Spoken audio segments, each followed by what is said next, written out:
नमस्कार, मैं आरबी सिंह यादव और आप देख रहे हैं मेरा YouTube channel RB Singh Yadav editor. आज मैं आपके समक्ष राहुल गांधी के खिलाफ जो दनादन एफआईआर हो रही हैं उस पर बात करूंगा और ये एफआईआर क्यों हो रही हैं उसकी पूरी कहानी भी आपके सामने रखूंगा। तो राहुल गांधी को घेरने के लिए किसके इशारे पर कौन क्या कर रहा है, कौन इसके पीछे है, ये सारी चीज़ें सामने लाना बहुत ज़रूरी है और इसीलिए हम आज ये वीडियो तैयार कर रहे हैं कि राहुल गांधी ने जो पटना में और इंदिरा भवन जो नया कार्यालय है कांग्रेस पार्टी का, उस समय जो भाषण दिए हैं उनको लेकर के पूरी भारतीय जनता पार्टी बल्कि पूरी सरकार घेरे में आ गई है और यहाँ तक कि आरएसएस प्रमुख मोहन भागवत भी इस घेरे में घिर चुके हैं कि आखिरकार जो स्वतंत्रता संग्राम था वो बेकार था, क्योंकि मोहन भागवत ने स्पष्ट किया था कि हमारी जो आज़ादी है वो पॉलिटिकल आज़ादी थी उस समय की और असली आज़ादी अब हमको मिली है 22 जनवरी को, जो राम मंदिर का पिछले दौर में 1 साल पहले जो उद्घाटन हुआ है।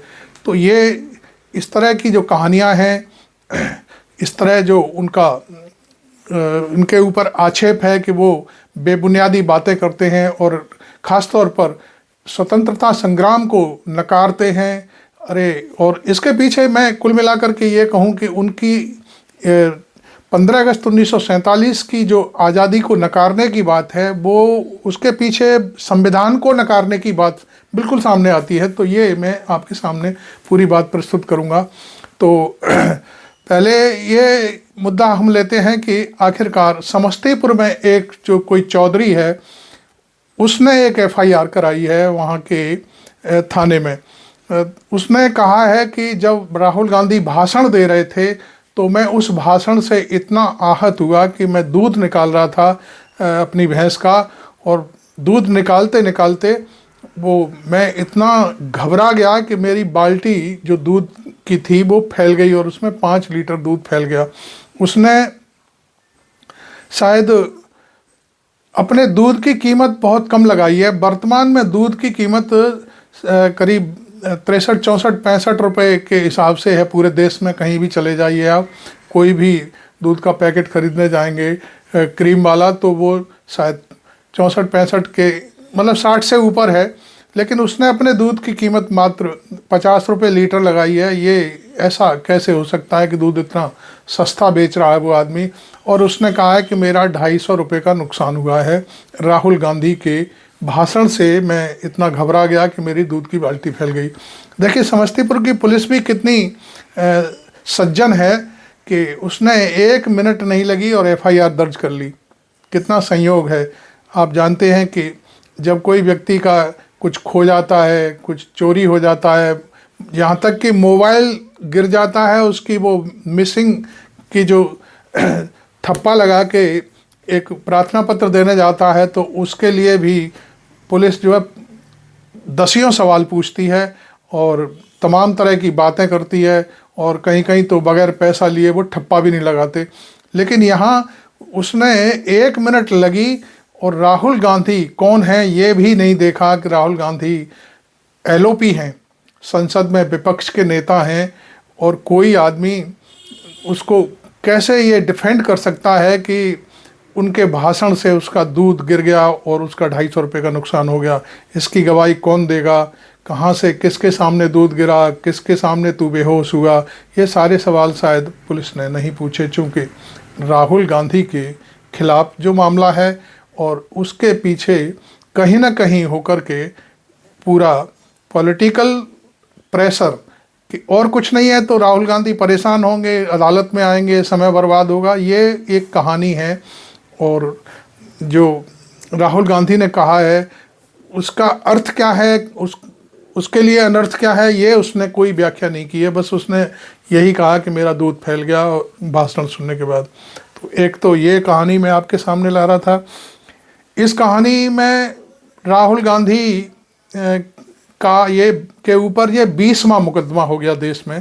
और अगला मुकदमा जो हेमंता विश्व शर्मा का जो राज्य है असम, वहाँ पर एक मुकदमा किया है किसी बीजेपी के नेता ने, और उसने अपने मुकदमे में जो अर्जी दी है उसमें मैं समझता हूँ कि कितना जल्दी से एक काम हुआ है कि गैर जमानती वारंट भी जारी हो गया, और असम की पुलिस अब शायद गिरफ्तारी की तैयारी कर रही है राहुल गांधी को।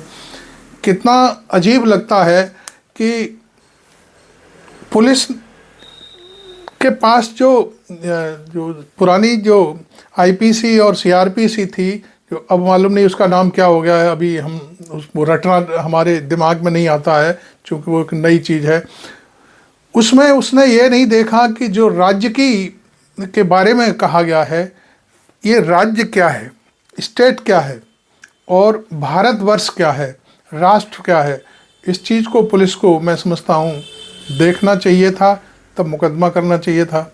यदि ये बात मैं समझता हूँ, वैसे तो यह है कि ये मुकदमे 2 मिनट भी अदालतों में नहीं टिकेंगे, लेकिन अदालत ने फिर भी वहाँ गैर जमानती वारंट, मालूम नहीं अदालत ने उस जो एफआईआर की लैंग्वेज है उसे परखा है कि नहीं परखा है, ये अब देखने वाली बातें होंगी। लेकिन स्टेट उन्होंने सीधा सीधा मानहानि भी नहीं, कुछ नहीं, केवल ये राष्ट्रद्रोह की जो एक भाषा नई बनाई गई है, शायद कौन सी है मुझे ध्यान नहीं है, उसमें जो मुकदमा हुआ है उसमें तत्काल उसमें कोई मतलब नहीं है, कोई जो जमानत होती है मिलती है, वो भी जमानत भी आप नहीं ले सकते, जो अग्रिम जमानत होती है वो नहीं आपको मिल सकती, सीधे आपको जमानत करानी पड़ेगी, कोर्ट में पेश होना पड़ेगा। हो सकता है ये अब कोर्ट के ऊपर डिपेंड करता है, कोर्ट चाहे तो एक दिन वो जेल भी भेज सकती है, मतलब कुछ भी कर सकती है। तो ये एक सोची समझी रणनीति मुझे लगती है कि राहुल गांधी ने भाषण तो दिया इंदिरा भवन, जो दिल्ली का इंदिरा भवन नया भवन बना है कांग्रेस का उसमें, और मुकदमे समस्तीपुर में हो रहे हैं, और एक पानगंज थाना है असम के अंदर, उसमें मुकदमा हो रहा है। तो मैं घटना कहीं घटी है और जो मुकदमा है वो कहीं दूसरी जगह हो रहा है। ये एक बड़ी अजीब सी कहानी है, क्योंकि मुझे लगता है कि मुकदमा कराना था तो फिर मैं समझता हूँ पार्लियामेंट स्ट्रीट या उसके इर्द गिर्द जो भी थाने पड़ते हैं दिल्ली में, वहाँ होने चाहिए थे जिसको कोई तकलीफ हुई है। लेकिन नहीं, क्योंकि वो देश में राहुल गांधी को बदनाम करने की कोशिश है, हेडलाइन बनाने की कोशिश की जा रही है, और उनको तंग करने की कोशिश है कि राहुल गांधी आप जो जातीय जनगणना का मुद्दा उठा रहे हो उसे मत उठाओ। ये शायद मुझे ऐसा प्रतीत होता है, क्योंकि वो घबराई हुई है बीजेपी कि राहुल गांधी ने ऐसा मामला पकड़ा है। राहुल गांधी सत्ता के लिए जो राजनीति हो रही है वो नहीं कर रहे हैं। मूल रूप से ये बात सामने आती है कि राहुल गांधी समाज के लिए इस समय जो पॉलिटिक्स कर रहे हैं वो कर रहे हैं। और यहाँ तक कि बिहार में अभी जब उन्होंने भाषण दिया था राहुल गांधी ने, उसमें एक वक्ता थे धनंजय कुमार, उन्होंने अपने भाषण में कहा कि मैंने राहुल गांधी से 1 घंटे तक बातचीत की यहाँ बैठ करके, और मैंने उनसे पूछा कि आपका अगला कदम क्या होगा, और ये जो आप काम कर रहे हैं आपका वोट छिटकेगा, आपके पास जो वोट है वो आपको नहीं मिलेगा। तो धनंजय कुमार ने खुलेआम भाषण में कहा कि नहीं, राहुल गांधी ने उन्हें बातों में स्पष्ट कर दिया है कि मुझे अब चाहे कुछ भी हो, मुझे चाहे जेल में डाला जाए, मुझे एक भी मेरी पार्टी को वोट ना मिले, मुझे इस बात की कोई परवाह नहीं है, मेरा एक भी एमपी ना बने, एक भी एमएलए ना बने, लेकिन जो जातीय जनगणना का मुद्दा है उसे मैं ज़रूर उठाऊंगा और वो भी संसद में पास कराऊंगा उस मुद्दे को, यदि मेरी सरकार बनती है तो। और यदि नहीं भी सरकार बनती है तो मरते दम तक इस मुद्दे को वो उठाता रहूँगा, क्योंकि उनका ये भी कहना है कि जो 50% का टारगेट आरक्षण का है उसे मैं तोड़ना चाहता हूँ। उन्होंने कहा कि मैंने पूरे देश में 2 बार पदयात्राएं की हैं और उन यात्राओं के जरिए जनता से जो फीडबैक मुझे मिला है उसमें ये है कि जनता जिनकी जनसंख्या देश में ज़्यादा है, उनको अभी तक कुछ नहीं मिला है। उस भाषण में भी किसी एक यंग मैन ने बाकायदे अपने भाषण में कहा कि आपकी पार्टी के बिहार में 40 जिलाध्यक्ष हैं, लेकिन जो 36% बिरादरी के लोग हैं, जो बैकवर्ड से भी अति बैकवर्ड हैं, उनका एक भी अध्यक्ष आज तक पार्टी ने नहीं बनाया। तो ये बहुत बड़ी जो तीखी बातें थी राहुल गांधी के दिमाग में हैं, और पूरे देश में आपको मालूम है कि बैकवर्ड, दलित और आदिवासियों का 85% की भागीदारी है। लेकिन वो बार बार जब भी अब कोई भाषण देते हैं तो वो निश्चित तौर पर पीएमओ की बात करते हैं। पीएमओ में 99 अफसर बताते हैं, वहाँ पर शायद दो बैकवर्ड के हैं, एक शायद शेड्यूल कास्ट का है और एक अल्पसंख्यक का है, शायद इस तरह से वो कहते हैं कि, और सारा बंदर बांट बाकी जो बड़े जातियों के अफसर हैं वो अपने अपने इलाकों के लिए बजट को ले जाते हैं और वो जो हलवा है उसे खा लेते हैं। ये इस तरह की बातें वो कई बार कह चुके हैं। तो ये जो बातें हैं ये बीजेपी को खटकती हैं। बीजेपी कहती है कि ये जनता की बातें उठा रहे हैं, ये बातें नहीं उठनी चाहिए, और राहुल गांधी का मुंह बंद करने के लिए बस एक ही विकल्प है कि उनके खिलाफ एफआईआर कराई जाए जगह जगह, और उनको घेरा जाए कैसे भी करके, उनका समय और जो वक्त है उसे बर्बाद किया जाए। आपको मालूम है कि राहुल गांधी की सदस्यता लेने में कितनी जल्दबाजी की गई थी। ऐसे ही मुझे लगता है कि यहाँ भी जो दूध की बाल्टी फैली है उसमें भी कुछ भी हो सकता है। तो और इसी तरह से जो पानगंज थाना असम का है, वहाँ भी गैर जमानती वारंट जारी कर दिया गया है। तो ये एक बहुत बड़ी मुश्किलात पैदा हो रही है। अब मैं आपको बताता हूँ, ये तो बात हो गई दिल्ली के चुनाव की। दिल्ली के चुनाव के परिप्रेक्ष्य में मैं आपको बता दूं कि राहुल गांधी ने इंदिरा भवन में जो बात कही वो तो थी ही, और उसके बाद स्टेट के बारे में आपको मैं एक और बात क्लियर कर दूं, स्टेट और नेशंस में बहुत फ़र्क होता है। नेशन पूरा भारत है, और भारत को चलाने वाली जो चीज़ें हैं आपको मैं बिल्कुल शॉर्ट में बता देता हूं। चुनाव प्रक्रिया चलाने वाला निर्वाचन आयोग, देश की व्यवस्था में न्याय व्यवस्था जो चलती है वो सुप्रीम कोर्ट, और दूसरे आयोग नगर निगम, विकास प्राधिकरण, नगर पंचायतें, नगर पालिकाएँ और बाकी दूसरे जो निकाय टाइप होते हैं वो स्टेट कहलाते हैं। मैं आपको बताऊं, राहुल गांधी ने कहा था कि वो अभी भाजपा, आरएसएस और स्टेट से लड़ाई लड़ रहे हैं, ये बात कही थी। ये कहीं देशद्रोह में नहीं आती है, ये फालतू की बातें हैं। हम भी लॉयर हैं, हम सब चीज़ें समझते हैं, जानते हैं। तो ये केवल अटकाने की बातें हैं। लेकिन जो पुलिस है वो इतनी कॉम्पिटेंट है कि शायद मुझे लगता है कि पूरे देश में शायद और कोई संस्था ऐसी नहीं है जितनी पुलिस कॉम्पिटेंट है और तत्काल एफआईआर राहुल गांधी के खिलाफ कर लेती है। खैर वो एक अलग बात है। मैं पटना की जो बात है उस पर चलता हूँ। बीजेपी क्यों घबराई हुई है? पटना में राहुल गांधी ने जो उधेड़बुन कर दी है उसको लेकर के बहुत बड़ा मसला फंसने जा रहा है। राहुल गांधी ने एक तो उस भाषण में ये कहा था कि ये जो जनगणना बिहार में हुई थी ये बकवास है। सिर्फ एक शब्द बोला था उन्होंने, ये बात चुभी होगी वहाँ के चीफ मिनिस्टर उनको कुमार साहब को।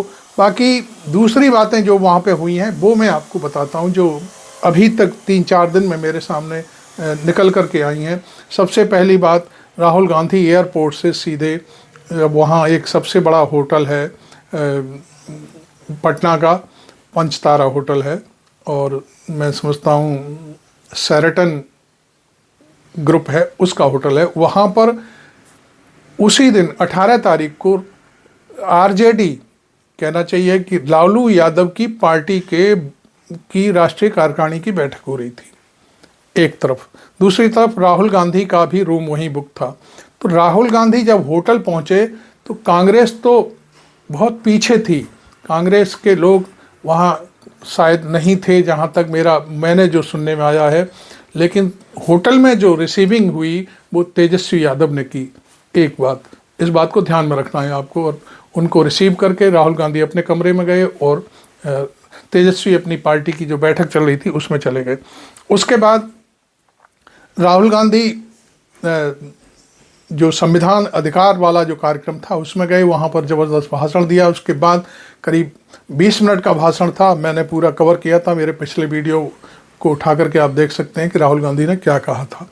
उसके बाद राहुल गांधी जब दोबारा से होटल आए, वहाँ पर लालू यादव, तेजस्वी यादव, वामपंथी दलों के नेता और कांग्रेस की तरफ से राहुल गांधी और उनके कई और नेता जो बिहार के थे, उनकी एक बहुत बड़ी गोपनीय बैठक हुई है और उसमें बहुत सारी चर्चाएं हुई हैं, अगली रणनीति पर विचार हुआ है उस चीज़ से। दूसरा, फिर उसके बाद राहुल गांधी लालू यादव के घर गए, उन्होंने उनकी गौशाला वगैरह देखी, उनका वहाँ पर बहुत ज़बरदस्त स्वागत हुआ। जैसे एक इतना घरेलू, हर बच्चा उनसे मिल रहा है, हर व्यक्ति उनसे बात कर रहा है। यहाँ तक राबड़ी देवी ने उनका बड़ा एक लंबा सा गमछा पहना करके स्वागत किया। तो ये सारी चीज़ें दिमाग में भारतीय जनता पार्टी के जो आप लोग कहते हो कि वो जो कौन है, चाणक्य हैं, उनके दिमाग में खटकी, शायद पीएम के दिमाग में भी आई होंगी। तो उन्होंने इस चीज़ से घबरा करके कि कहीं ऐसा खेला तो नहीं हो रहा कि जो नीतीश कुमार हैं वो एनडीए से हट जाएं, और इसको लेकर के पीएम ने जो अमित शाह है उनको आंध्र प्रदेश रवाना कर दिया नायडू से मिलने के लिए, कि भाई कहीं ऐसा ना हो जाए। चूँकि ये बातें निकल के आ रही हैं कि यदि नीतीश कुमार ने एनडीए छोड़ा तो निश्चित तौर पर नायडू भी बाहर हो जाएंगे और इस तरह से नरेंद्र मोदी की सरकार ध्वस्त हो जाएगी, गिर जाएगी। तो ये जो खेल चल रहा है, ये सारी चीज़ें हैं। अब मैं आपको वहाँ की जो बिहार की रणनीति है चुनाव की, अगला भी बस 10 महीने हैं, लेकिन अभी से जो काम चल रहा है वो ये है, वो बीजेपी को बहुत परेशान किए हुए है। नीतीश कुमार और लालू यादव की गलवैयाँ ऐसा नई नहीं है, आमतौर पर वो एक दूसरे से मिलते रहते हैं, बातें करते हैं। लालू यादव ने एक शगुफा छोड़ दिया कि हम तो तैयार बैठे हुए हैं।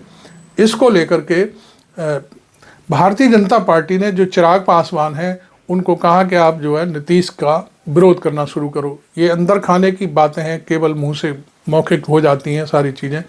और चिराग पासवान एकदम खड़े हो गए। इधर चिराग पासवान की बढ़ती जो प्रेस में लॉबिंग थी, उसको देख करके जीतन राम मांझी परेशान हो गए। जीतन राम मांझी ने, और तो कुछ हुआ नहीं, उन्होंने कहा कि हम बीजेपी से 50 सीटें लेंगे अगले चुनाव के लिए। ये कितनी बड़ी बात कहती। जीतन राम मांझी का अभी एक ही सांसद है, वो खुद हैं और वो मिनिस्टर हैं, उनका बेटा वहाँ पर मिनिस्टर है बिहार में, लेकिन वो 50 सीटें मांग रहे हैं।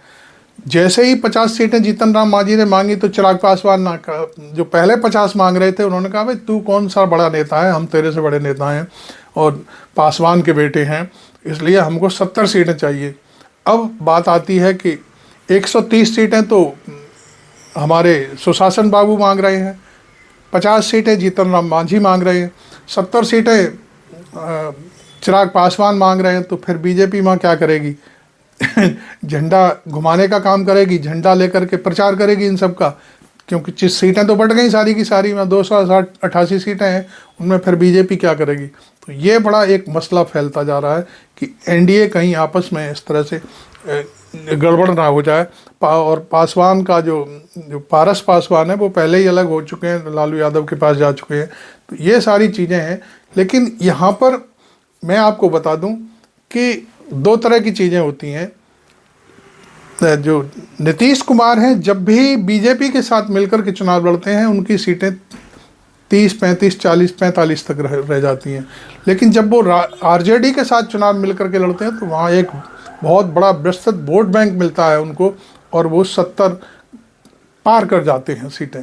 तो ऐसा जो अभी है वो उनके साथ बिहार में जो बीजेपी के साथ मिलकर लड़े थे तब ये स्थिति है। उससे पहले वो लड़े थे तो 70 से पार करके चुनाव जीता था सीटों का।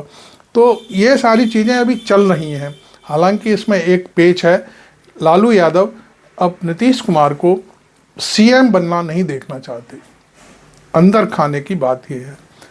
बाकी इतना ज़रूर है कि यदि आप अपनी पार्टी को लेकर के आप इंडिया गठबंधन में आ जाएं तो हम आपको प्रधानमंत्री पद का ऑफर देते हैं। और इसके लिए उन्होंने राहुल गांधी को और दूसरे जो इधर उधर की जो पार्टियों के नेता हैं सबको राजी करने का काम राहुल गांधी को सौंप दिया है लालू यादव ने। तो ये एक बहुत बड़ी बात है। अब मैं आपको नीतीश कुमार की जो गलतियां हैं उनके बारे में बताता हूं। नीतीश कुमार ने बहुत बड़ी गलती की है। अभी जो पिछले चुनाव में लालू यादव का साथ छोड़ करके वो इंडिया गठबंधन छोड़ करके गए हैं। मैं आपको साफ कर दूं, ये मेरा अपना एनालिसिस है। यदि लालू यादव का साथ छोड़ करके नीतीश कुमार नहीं जाते तो आज केंद्र की राजनीति में भारतीय जनता पार्टी की सरकार किसी भी सूरत में नहीं बन रही थी। ये मेरा आपसे दावा है, ये मेरा एनालिसिस है, इसे कोई झुठला नहीं सकता। और एक बड़ा मौका जो उन्होंने खुद के लिए बन रहा था इंडिया गठबंधन में, यदि आज की स्थिति में नीतीश कुमार के पास यदि वहाँ 20-25 भी सांसद आ जाते तो निश्चित तौर पर नीतीश कुमार देश के भावी प्रधानमंत्री होते। और इसके लिए सारे के सारे दल, यहाँ तक अखिलेश यादव और महाराष्ट्र के लोग और भी जहाँ की जो पार्टियाँ हैं वो सब की सब नीतीश कुमार के साथ आ जाती, निश्चित तौर पर आ जाती। लेकिन नीतीश कुमार ने या तो ये गलती की है या जानबूझ करके देश को गड्ढे में धकेलने का ये काम किया है। अब नीतीश कुमार के पास अंत में मैं जो बात कहने जा रहा हूँ वो ये है कि वो एक ही विकल्प है कि इस समय भारत सरकार को गिरा दें और पार्टी इंडिया गठबंधन में आ जाए। तो निश्चित तौर पर उनके आते ही चंद्रबाबू नायडू भी उनके साथ आ जाएंगे और सारे जो सरकार जो उन्होंने एक जो गलती हुई थी नीतीश कुमार से वो सुधर सकती है। हालांकि कुछ हमारे जो एनालिसिस्ट हैं, जो पॉलिटिकल विचार रखने वाले लोग हैं, उनका कहना है कि अब कुछ भी हो जाए नीतीश कुमार का तो खेल ख़त्म हो गया। भाई मैं आपको बता दूं, नीतीश कुमार का खेल इसलिए ख़त्म नहीं हुआ है कि नीतीश कुमार का जो जातीय समीकरण है बिहार में वो अभी उनके साथ है। अब एक चीज़ और है जो भारतीय जनता पार्टी के लिए दुखदाई हो रही है। नीतीश कुमार के बेटे ने 1-2 दिन पहले अभी प्रेस कॉन्फ्रेंस करके कह दिया है कि वो राजनीति में आ सकते हैं। ये एक बड़ा सवाल खड़ा हो गया है। इससे राजनीति बहुत टेढ़ी होने वाली है और इसलिए इससे जो है पूरा पीएम और गृह मंत्री दोनों घबराए हुए हैं कि यदि ऐसा होता है तो निश्चित तौर पर ये बहुत बड़ी एक जो इंडिया गठबंधन की जो कमजोरी है वो सामने आ जाएगी और हो सकता है सरकार चली जाए। तो खैर मैं आपको बहुत सारी ये सारी चीज़ें सुना रहा था। आज का मेरा मुख्य मुद्दा था कि राहुल गांधी के खिलाफ ये 21वां मुकदमा असम में दर्ज हुआ है। चूँकि वैसे तो हमको मालूम नहीं था, लेकिन जो वायनाड में जब राहुल गांधी ने पर्चा भरा था उसमें ये मेंशन किया था कि 19 मुकदमे विभिन्न देश के विभिन्न राज्यों में मेरे खिलाफ दर्ज हैं। तो अभी ताज़ा आज ये 2 मुकदमे समस्तीपुर में और एक असम में जो हुआ है वो सबके सामने है। तो खैर अब ये जो कहानी है किधर जाएगी, राहुल गांधी को क्या असम की पुलिस गिरफ्तार करके ले जा सकती है, वो कर भी सकती है। क्योंकि देखिए जो कांग्रेस का प्रवक्ता था जो शायद छत्तीसगढ़ में जो वर्किंग कमेटी की बैठक होने जा रही थी उसमें जा रहा था तो उसे एयरपोर्ट से उतार लिया था। तो ये सारी चीज़ें कुछ भी हो सकता है, लेकिन उसमें सुप्रीम कोर्ट ने इंटरवीन किया तब जाकर के उन्हें छोड़ा गया। और अब स्थिति ये है कि राहुल गांधी भी कहीं आते जाते हैं तो बाकी जगह कुछ भी हो जाए, लेकिन एयरपोर्ट वगैरह पे कहीं भी धर सकते हैं कुछ भी। चूँकि पुलिस तो पुलिस होती है भाई, पुलिस एक सरकार होती है, एक सत्ता होती है, दूसरा एक बहुत सारी चीज़ें उसके साथ जुड़ी होती हैं। तो उसमें और वैसे भी राहुल गांधी कोई ऐसे व्यक्ति नहीं है कि लठ लेके पुलिस को दंगाड़ें और या कुछ करें, कुछ नहीं। यदि पुलिस आएगी तो निश्चित तौर पर वो गिरफ्तार हो जाएंगे। ये बहुत ही उनकी जो नेक नीयत है पुलिस के प्रति बहुत ज़्यादा मतलब एक क्या कहना चाहिए कि राहुल गांधी बहुत सोविनियर नेता हैं और हर चीज़ हर बात के लिए उपलब्ध हैं। चूँकि मैंने एक देखा कि जब संविधान अधिकार का जो कार्यक्रम हो रहा था वो जनता के बीच बैठे हुए थे और जो मांझी साहब थे जिन्होंने पहाड़ काट करके रास्ता बनाया था, उनका बेटा भागीरथ मांझी के पास बैठे हुए थे। तो ये एक जनरल चीज़ है वो वैसे भी आपने देखा होगा। अभी एम्स का मुद्दा उन्होंने उठा दिया, एम्स में जाकर के वो चीज़ें दिखा दी दुनिया को, जो कि कोई माई का लाल वहाँ पे तमाम दुनिया का मीडिया बैठा हुआ है जिसका एक काम है कि वो ये सब काम करे। वो चीज़ें राहुल गांधी ने अपने जो अपना मीडिया सेल है उसके ज़रिए पूरी दुनिया को दिखा दी कि हमारे एम्स में क्या स्थिति है। वैसे तो देश में जाने कितने एम्स हैं, 21 हैं शायद, कितने हैं, लेकिन लोग एम्स तो दिल्ली को ही जानते हैं। और वहाँ दिल्ली पर क्या हाल हो रहा है ये सारी कलई खोल के रख दी। और यहाँ तक कि उन्होंने एक यमुना पर भी जा कर के एक वीडियो बना दिया और कहा था कि इसको भी टेम्स बनाने की बात चल रही थी, यमुना नदी को दिल्ली में। क्या हुआ? तो ये सवाल छोड़ गए हैं। दूसरा, जो राहुल गांधी ने वहाँ पर संविधान अधिकार का जो मुद्दे पर जो 20 मिनट का भाषण दिया था, आप उसे सुन लेना, मैंने पिछले वीडियो में बनाया है, कि उससे दिल्ली का चुनाव जरूर प्रभावित होगा, निश्चित तौर पर होगा, क्योंकि बिहार और पूर्वी उत्तर प्रदेश की जनता 30% के आसपास जनता जो है दिल्ली की झुग्गी झोंपड़ियों में रह करके अपने कामकाज चला रही है, अपना पेट भर रहे हैं, अपनी फैमिलियों को पाल रहे हैं। तो खैर, ये वीडियो आपको अच्छा लगा हो तो इसे लाइक करें, और आपने यहाँ तक सुन लिया है तो मुझे बहुत खुशी हो रही है। और आप इस पर अपनी राय खुल करके रख सकते हैं, मेरी आप बुराई भी कर सकते हैं। आपको लग रहा है कि मैं किसी को प्रो करके, देखिए, मैं राहुल गांधी का फैंस क्लब नहीं चलाता, मैं आपको साफ बता दूं। मैं अखिलेश यादव का फैंस क्लब नहीं चलाता, मैं मोदी का भक्त नहीं हूं। मैं एक पत्रकार हूं, पेशेवर पत्रकार हूं, और मेरी उम्र बहुत इस पत्रकारिता में बीती है। मैं किसी भी चीज़ को दबा करके नहीं रखना चाहता। जो चीज़ मेरे दिल में आती है उसका एनालिसिस करता हूँ और आपके सामने पेश करता हूँ। तो खैर, अच्छा लगा हो तो आप इसको शेयर भी कर सकते हैं और वीडियो को लाइक भी कर सकते हैं। और चैनल अभी तक यदि आपने सब्सक्राइब नहीं किया है, आप नए जुड़े हैं, तो आप इसमें एक बटन सब्सक्राइब का जब दबा दीजिए। और चूँकि इसमें कोई पैसा खर्च नहीं होता किसी चीज़ में, लाइक करने में, शेयर करने में, सब्सक्राइब करने में, तो आप ये मेरा मनोबल बढ़ाने के लिए ऐसा कर सकते हैं। Thank you very much. मैं आरबी सिंह यादव।